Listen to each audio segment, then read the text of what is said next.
Bonjour. Bonjour, bonsoir. Alors vous attendez ma réaction là, parce que c'est vrai que là ça bouge en ce moment. Il y a un vent contraire les gars, faut tenir la barre. Alors tout d'abord merci évidemment, merci de votre soutien. Je vous rappelle que l'Anatax, cette taxe qui permet à chacun de chanter Chouananas, vous êtes nombreux à m'envoyer des courriers, Dieudo, t'as été condamné à 28 000 €, puis là 20 000 encore de plus. Donc les gens me donnent, effectivement participent à ces frais de cette taxe, la taxe Chouananas. Donc est à atteindre les 40 000 €. Très bien, je devais 28, mais j'ai été recondamné depuis à 20 000 encore, ça fait 48 000. Donc continuez à donner, de toute façon, vous savez, c'est pas de l'argent perdu. Croyez-moi que jusqu'au bout, on va leur foutre dans le cul. C'est formidable, l'élan de générosité qui se fait autour de ce projet. L'Anatax vous permet de chanter Chouananas dans votre voiture partout, chez vous. Endormez vos enfants. Et l'enfant s'endort. Pareil en voiture, pour éviter de dormir, chaud, ananas, ça a des vertus thérapeutiques. Par exemple, chaud ananas peut guérir les problèmes de ventre. J'ai des gens qui m'ont appelé, Dieudo, j'avais mal au ventre, j'ai chanté chaud ananas et c'est parti. Oui, je confirme. Pareil pour la migraine. Des gens m'ont dit aussi, j'ai retrouvé ma virilité en chantant chaud ananas. J'ai dit, c'est pas étonnant. Ça ne m'étonne pas. Parce que ça agit, Chouananas, sur la molécule N9.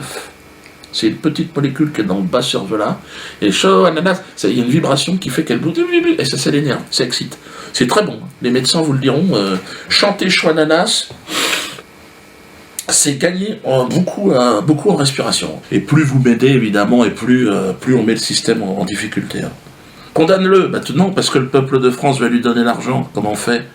Donc là, ils ne savent plus comment faire, à moins qu'ils me foutent tantôt. Je pense que c'est la seule solution. J'ai eu la sensation de n'être qu'un intermédiaire entre le peuple aujourd'hui et cette petite poignée de dirigeants, esclavagistes. Donc le mouvement de la quenelle est arrive au sommaire. Là, on est au cœur de toutes les attentions. Télé, radio, presse, médias, tout. La quenelle. Ça n'est pas un geste d'extrême droite, c'est un geste propre à la mouvance Dieudonné qui fédère des gens provenant de tous les horizons politiques.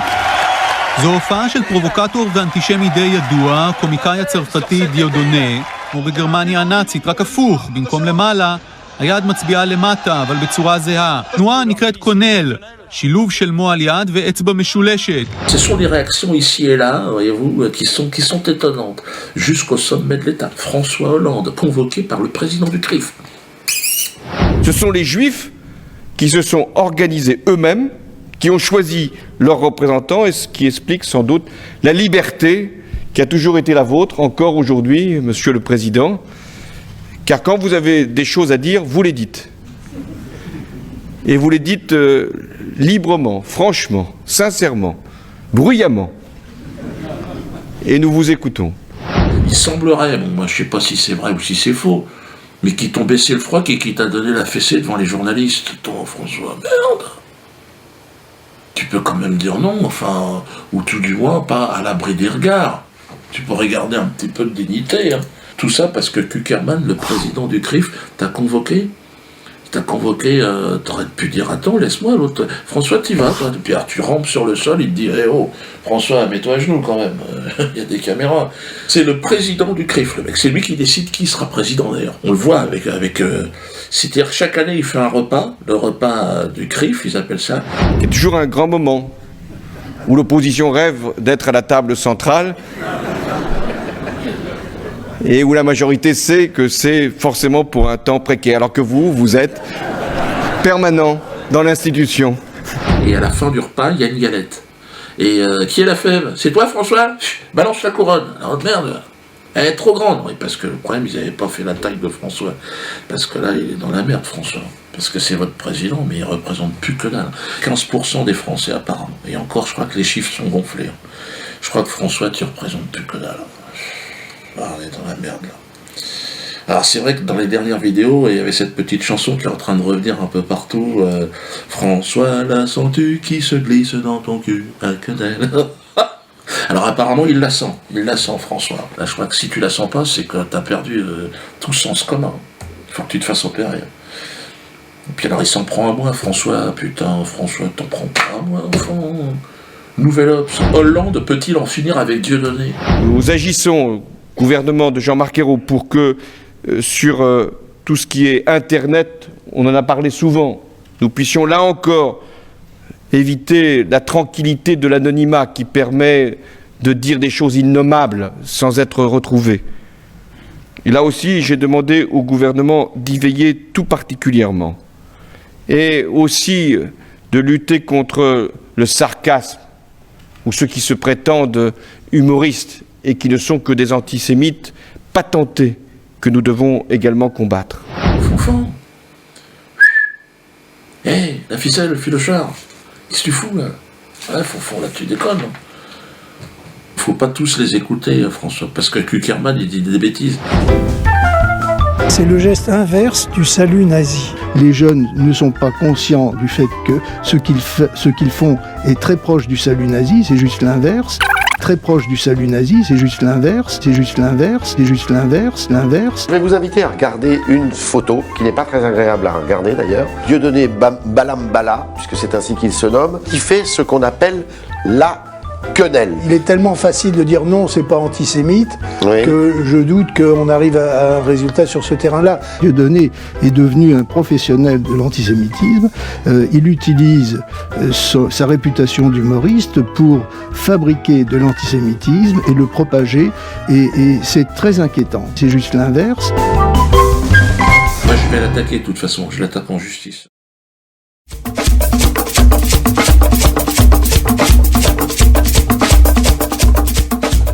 Alors oui, d'ailleurs, il faut que je vous explique, il y a eu un dépôt de plainte avec constitution de partie civile contre monsieur Jakubowicz, hein, donc la plainte elle est là, elle a été déposée par maître Stefano et maître Mirabeau, mes avocats, deux courageux avocats, donc contre Jakubowicz, contre X, contre tous ceux qui, enfin a priori c'est la LICRA et Jakubowicz, hein, qui ont défini la quenelle comme un salut nazi inversé. Ça vient de son imagination à Jakubowicz, hein. Donc il va falloir qu'il réponde devant les juges. Donc il est mis en examen. Et personne n'en parle. Pourtant, ils ont fait une dépêche à AFP. Hein. Donc, ils ont envoyé, comme ça se fait couramment, maître Mirabeau et Stefano, alors qu'on parle de la quenelle un peu partout, ils ont envoyé leur dépêche à AFP. Et donc, ils expliquent pourquoi on porte plainte. Mais là, non. L'AFP, ils ont dit, oh là là, qu'est-ce que c'est que ça? Non, non, mais nous, voilà. Faut que je vais directement avec Jérusalem, apparemment. Donc là, pour ça que ça va être assez intéressant. Hein. Parce que dans un sens, ils relaient tout et n'importe quoi, et dans l'autre sens, ils veulent pas en parler. Alors bon, évidemment, dans cette réponse à l'AFP, enfin dans cette dépêche, il précise qu'est-ce que le geste de la quenelle. Sur un plan juridique, c'est quoi? C'est un bras d'honneur détendu. Bon. Alors, la définition de la quenelle, si je devais en donner une, parce que tout le monde l'attend, Dieudo, vas-y, donne une définition. Ouais, mais non, c'est marrant, ça fait déjà à peu près 10 ans que j'en fais des quenelles. Mais je crois que la meilleure définition nous vient de Romain. Romain, je le cite à chaque fois, c'est l'ange de la quenelle, celui qui a donné à la quenelle cette aura à la fois mystique, à la fois courageuse et de plein de panache. Romain, c'est une histoire incroyable. Moi, je vais vous la raconter encore une fois. Romain, c'est ce jeune homme de 17 ans qui nous a quittés il y a 1 an maintenant, précisément. Alors c'est une histoire incroyable. 1 an avant notre rencontre, Romain avait été approché par l'association Make-A-Wish. Bon, vous excusez mon anglais, mais on n'est pas là pour donner des cours d'anglais. Fais un vœu, quoi. Alors c'est une ONG américaine reconnue par les Nations Unies. Donc, déjà j'ai envie de dire, méfie-toi. Mais bon, tu sais, quand tu es dans le malheur, que tu as un enfant qui a le cancer, tu les laisses faire. Donc, l'association Make-A-Wish est censée réaliser le vœu d'enfants de 3 à 17 ans atteints d'une infection très grave. Et Romain avait un cancer généralisé en phase terminale. Donc, autant dire, Caridas qui dit mieux. Enfin, je veux dire, toi, mec. Alors, l'association Make-A-Wish a pointé le bout de son blaire à l'hôpital. Ils sont rentrés dans la chambre d'hôpital. Bonjour Romain, ça va? Ah bah non, ça va pas, Romain. Tu es malade. Tu as vu maman comment elle pleure quand elle te regarde? Est-ce que tu vas mourir, Romain? Mais c'est pas grave. Elle a fait, mais comme il c'est là. Je vais te permettre de réaliser un vœu, rencontrer la personnalité de tes rêves. Donc comme je vous l'ai dit, Romain à ce moment-là, bon, il est plus tout frais, il est quasiment une momie le gosse. Il a plus les jours roses, t'imagines bien, quoi. Il est déjà en cuir. Et tout est niqué parce que c'est généralisé. Donc toute la tuyauterie, ça part en quenille, il n'y a plus rien. Au niveau du souffle, éteindre une allumette, c'est un projet sur 15 jours. Donc la fée Make-A-Wish, tu vois, elle essaye de le motiver, mais il est quand même taquin, comme je vous ai dit. Hein. Donc il la laisse venir, elle dit écoute, fée Make-A-Wish, vu comme ça, j'aimerais rencontrer l'humoriste Dieudonné. Dieudonné, c'est quoi? C'est une histoire vraie, hein, ce que je suis en train de dire. D'ailleurs, ça va apparaître en bas, histoire vraie, donc c'est véridique. Évidemment, la fée Make-A-Wish, quand elle entend mon nom, ou comme c'est une association plus ou moins israélienne, elle dit merde, elle appelle le médecin, vite, et je crois qu'il fait un AVC, l'enfant. Alors le docteur arrive, non, il fait pas du tout d'AVC, elle fait Make-A-Wish. L'enfant, il voudrait voir l'humoriste français Dieudonné, parce que ça se passe en Suisse. Et puis ça faisait un petit bout de temps qu'il leur parlait de ce projet. Alors elle a fait Make-A-Wish, elle dit oui, mais il n'est pas dans le catalogue. Make-A-Wish, Dieudonné, tu veux pas Yannick Noah, regarde, mousse diouf. Alors tu dis non, tu m'emmerdes avec ton mousse diouf, je veux voir Dieudonné. Et donc là, bon, elle est devenue verte, une sorcière. Elle lui a craché à la gueule, il paraît. Crève, enculé de cancéro antisémite, et puis elle s'est barrée. Bon, Romain, il était mort de rire, vous imaginez bien le gosse. Voilà, façon de parler, bien sûr. Mais bon, c'est là que sa mère a décidé de prendre contact avec moi. Il m'avait envoyé une photo comme ça où il faisait une quenelle devant le scanner de l'hôpital, alors que t'es en phase terminale du cancer, quenelle dans le fion de l'institution médicale. Moi, j'appelle ça du panache. Et donc j'ai décidé de dédicacer mon film, le film que je sortais à l'époque, Métastase, un film, bon bref, qui reprenait aussi un sketch sur le cancer. Et donc j'invite Romain à l'avant-première. Je pensais pas qu'il allait pouvoir venir, il est venu, il est sorti de l'hôpital, il est venu avec sa mère. Donc voilà, je présente le film, hein, et puis je dis voilà, je le dédicace à Romain. Et là il s'est levé. 9 kg 77, putain. Avec ses deux petits poils irradiés sur le caillou. Ça a mis une ambiance dans la salle. C'est les gens étaient là, qu'est-ce qui se passe? Mais j'étais gêné, t'imagines. Ils étaient censés venir voir un film comique, pas assister à un décès, t'imagines bien quoi. Puis en plus, il était en phase finale, terminale, ce qu'ils appellent. Les médecins, ils se lâchent au niveau de la chimio, ils savent pas ce qu'ils font. Alors ils te balancent de tout, quoi. Toi, huile de vidange, Schweppes. Tiens, elle est où la maillot de Smiley? Ben là, mets ça dans les tuyaux. Alors le gosse, il était fluorescent quand il est monté sur scène. Moi j'étais là, qu'est-ce qui se passe? Je suis pas formé, moi. S'il avait fait un malaise et tout, tu vois, en voulant bien faire, j'aurais tout pété. Essaye de faire un massage cardiaque à une biscotte. Vas-y, vomis devant ton écran. J'ai pris une claque. J'ai compris où on en était. 25 ans de métier hein, sur scène, donc j'ai l'habitude. Quenelle sur quenelle, j'ai rien vu. Il est arrivé, il a dit je fais ça va? Il m'a dit quenelle, Dieudo, quenelle. Parce que il était au pied du mur, le mur qui sépare le monde des vivants du monde des morts, tu vois.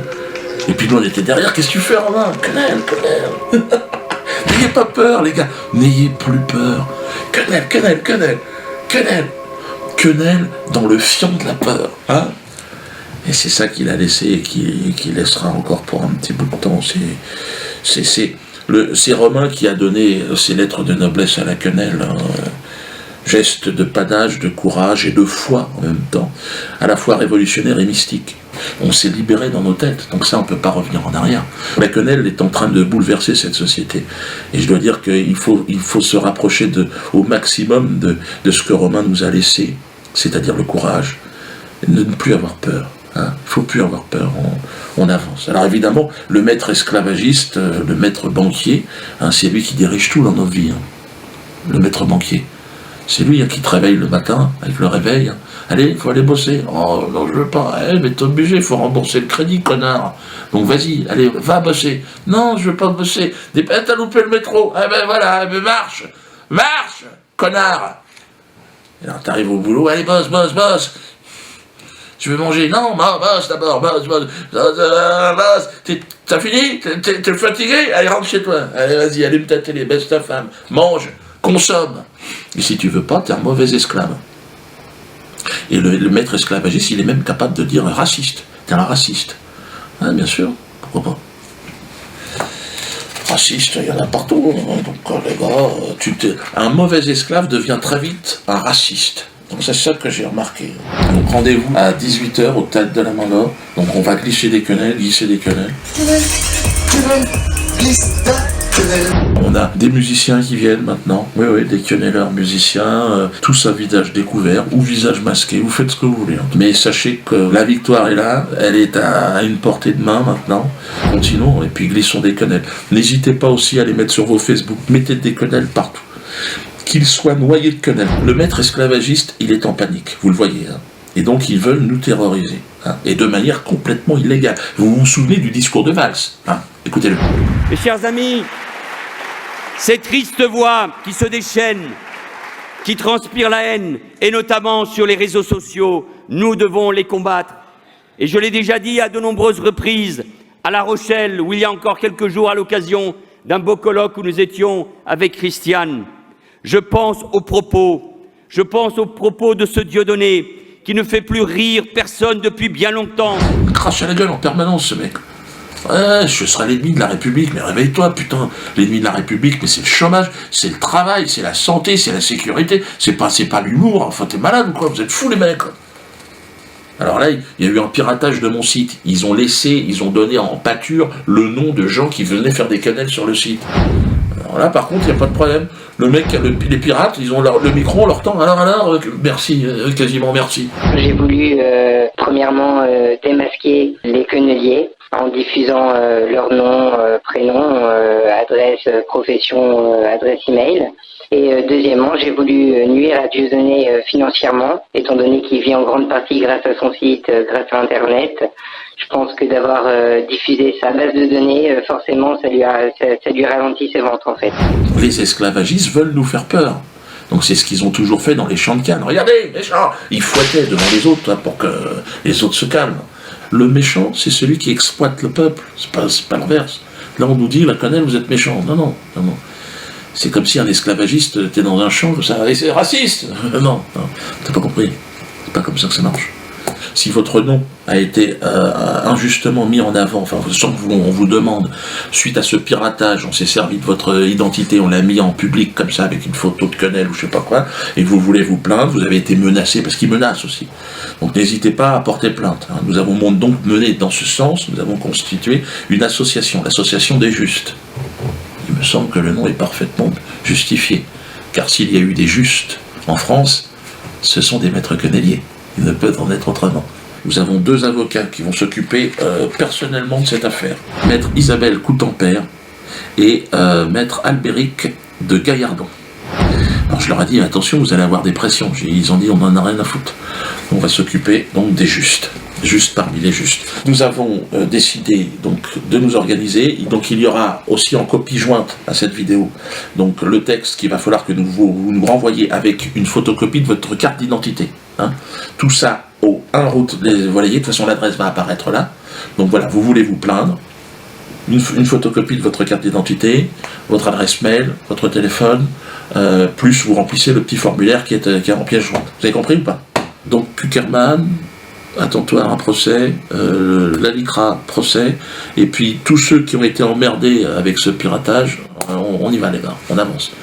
Le pirate qui est pareil, lui, il bombe le torse, mais bon c'est pareil, je veux dire, c'est le genre de rat, si tu veux, avec la moustachu, la tatouille, avec les moustaches. Sacré rongeur. Et tes leçons de morale, en tant qu'esclavagiste, si tu veux, on n'en a rien à branler. On te pisse à l'arrêt, toi, parce qu'il faut que tu comprennes bien ce qui se passe. Déjà, si t'imagines quand on parle à Valls et à tous tes maîtres, tes machins, et à Kuckerman et à machin, donc t'imagines ce qu'on pense de toi. C'est pas un capot qui va nous faire revenir en arrière. Donc on n'en a rien à branler, et puis non seulement on va continuer à glisser des quenelles, tous azimuts, 100%. Oui, je termine évidemment par l'hymne, ce qui devient l'hymne. Alors il y aura un deuxième couplet, on est en train de travailler dessus. Donc François, la sens-tu qui se glisse dans ton cul, la quenelle. Donc derrière vos écrans, n'hésitez pas. François, la sens-tu qui se glisse dans ton cul, la quenelle. François, la sens-tu qui se glisse dans ton cul, la quenelle.